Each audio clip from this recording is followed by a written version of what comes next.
Hi there, my name is Abbas and I run the Optical Mentor Program. Now, the whole point of this podcast is to help you grow your businesses to be as successful as they can be, just as I've done with my practice in central London. How are we going to do this? I'm going to be giving you hints, tips, sales processes, systems and processes that you can implement to make your lives easier, for your shops to work smart, not hard, and grow your businesses to be as successful as they can be. So please share with other owners or other business owners that you feel could benefit from this, and let's grow together. So this week we had an absolutely fantastic training session that we did on Thursday morning or Wednesday morning. Now, weekly we will always have a meeting, and that meeting is based on training, it's based on sales, amongst other things. But the reason why it was so good was it was going back to basics. Now, unfortunately, us as practice owners, as in also when we're working in the shop and stuff, we're always thinking about, what else can we do new? What can we, implement? What should we do with the marketing? But sometimes we forget about the basics, and the basics when it comes to dispensing. So if you think about this, with today's varifocal lenses, you've obviously got your freeform lenses, you've got your basic lenses, you've got, any sort of lenses under the sun. There's so many. Yeah, and today, with today's technology, they all work fantastic. But when it comes to the most bespoke lenses, and I'm going to reel a few off, like for example, the MySelf lenses, the C-Max Ultimate, the Zeiss Individual Smart Life lenses, and again, the Essilor XR series. Now, don't worry, I'm not getting paid by any of them, but I'm just mentioning because those are the lenses that we use in shop, based on the person in front of us, and we always base our lenses based on the person in front of us. Just remember that, because it's all about the patient, not us. But at the end of the day, they all require specific measurements that are required to be taken in order to make sure that the lenses are working effectively. Now, we've had one or two situations recently where, for example, people have come in, they've bought the best lenses, we've taken the measurements, they've come in, we've rechecked the measurements to make sure they're fine and everything. And unfortunately, the lenses potentially haven't worked as we would have expected them to. Now, we look at the situation and we think to ourselves, okay, there's two problems with that. Number one is that we don't want to remake, because obviously if we remake it, it's costing us money. More importantly, what it puts a seed of doubt in the customer's mind, because they're thinking to themselves, wait a minute, I've spent X amount on the best lenses on the market supposedly, but they're not as good as my old lenses. What's going on? And this is why, for example, when it comes to the measurements, it is imperative that they are done correctly and everyone is doing them exactly the same. So what we did was, in practice, as I said, on Wednesday, we did a little training exercise.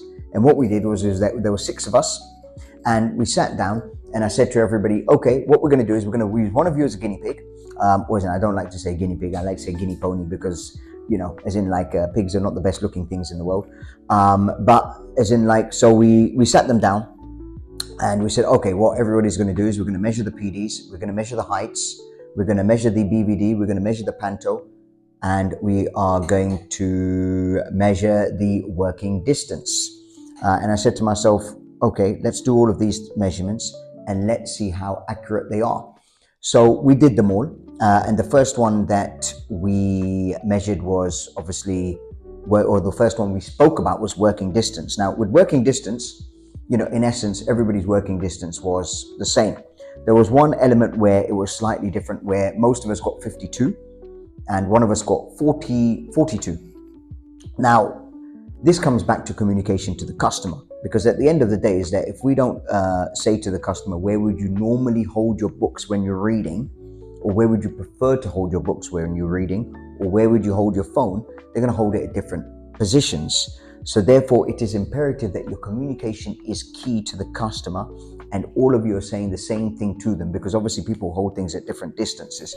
Depending on how they're sitting as well, they'll hold things in different distances. So there's a couple of different elements that you need to be making sure that you are getting right and communicating effectively to the customer in order to make sure that, as I said, all of the measurements that you take are right. The second thing we focused on was heights. Now, people did heights in different ways. So, the people over the age of 40, like myself, and one or two others who fall within that special category, we all look like we're younger than 40, just to let you know. But what we did was that when it came to us taking the heights, we literally pushed our chairs back, we stood up, and we went up to the patient and we got a ruler and we were like, oh, let's measure the heights. So we measured the heights. And what I noticed with all of the youth, or all of the youngsters, as in because we have a couple of people who are under the age of 25, 26 working with us, all qualified, don't get me wrong, as in, so, all specialized dispensing opticians or graduate dispensing opticians or optometrists, all of them sat on their chair and measured it like this. Now, there's no right way or wrong way of doing it, as long as you are, parallax with the customer, making sure that you're in line with them. But the beauty was that all of us got the same heights. So, we have this myth that, no, we need to stand up and we need to make sure that, as I said, we're in line with them. No, you can do it sitting down, but we need to make sure, again, that the customer is sitting in the right position. They're sitting comfortably. They're not slouching down like this, or they're not leaning forward like this. These are all very important keys to make sure that you're getting those measurements correct. And again, it comes down to communication. So, we did that. And again, fortunately, the heights were fine. PDs, again, everything was fine because we normally use a pupillometer. And with the pupillometer, it's quite easy. So most people, or all of us, pretty much, the PDs were smack bang on. Then there's two more elements to check. So one is the BVD. Yeah, so this one was key. Now, when I say it was key, as in question is that when you measure the BVD, do you measure it from the front of the cornea to the back of the frame, or do you measure it from the front of the cornea to the front of the frame? Now, this one, you would think that all of us would know.